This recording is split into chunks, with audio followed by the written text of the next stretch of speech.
দর্শক, ক্ষমা পেলেন সংযুক্ত আরব আমিরাতে বিক্ষোভের দায়ে সাজাপ্রাপ্ত ৫৭ বাংলাদেশি। এরই মধ্যে তাদের কারাদণ্ডাদেশ প্রত্যাহার করে দেশে ফেরত পাঠানোর প্রক্রিয়া শুরু হয়েছে।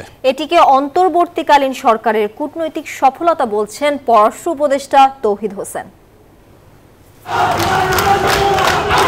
কোটা সংস্কার আন্দোলনে ছাত্রদের উপর গুলির প্রতিবাদে সংযুক্ত আরব আমিরাতে বিক্ষোভ করেন প্রবাসী বাংলাদেশিরা। কর্তৃপক্ষের অনুমতি ছাড়া বিক্ষোভ করায় ৫৭ বাংলাদেশিকে দোষী সাব্যস্ত করে বিভিন্ন মেয়াদে সাজা দেয় আমিরাতের আদালত। পরবর্তীতে হাসিনা সরকারের পতন হলে অন্তর্বর্তী সরকার ক্ষমতা গ্রহণের পরপরই এ বিষয়ে একজন আইনজীবী নিয়োগ দেন।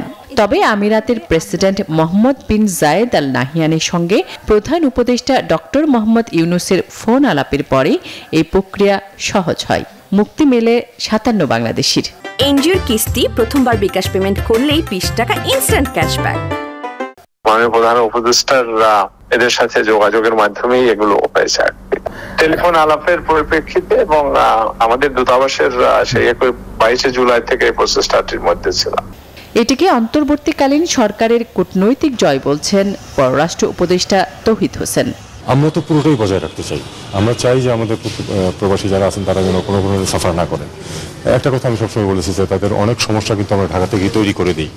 আমরা চাইবো যে ঢাকা থেকে যেন কম সমস্যা নিয়ে তারা যেতে পারেন এবং ওখানে যাওয়ার পরে যেন তাদের প্রতি যে সার্ভিস ডেলিভারি সেটা আমরা যেন বাড়াতে পারি।